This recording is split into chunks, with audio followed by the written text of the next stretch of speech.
morning one and all. My name is Hemant. I am studying in 9th class in GHS number 2 Old Road Anandapuram. My product name is Smart Braking System.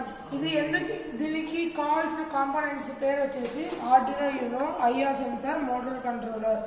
ఇది ఎందుకు use చేసినామంటే ఇప్పుడు వచ్చే electrical కార్స్లో దీని breaking సిస్టమ్ని పెట్టినామనుకో, ఇప్పుడు సడన్గా break వేస్తే యాక్సిడెంట్ అవుతాయి కదా సార్.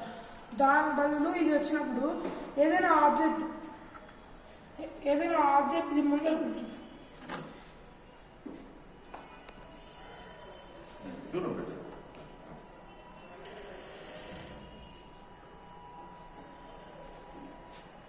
ఏదైనా ఆబ్జెక్ట్ అయితే ఫ్రంట్ ముందర వచ్చినప్పుడు యాక్సిడెంట్ కాకుండా సేఫ్గా ఉండొచ్చు సార్. ఏదైతే ఆబ్జెక్ట్ ముందర లేనప్పుడు టైం తీసుకొని మూవ్ అవుతుంది sir. This is my product. Thank you everyone.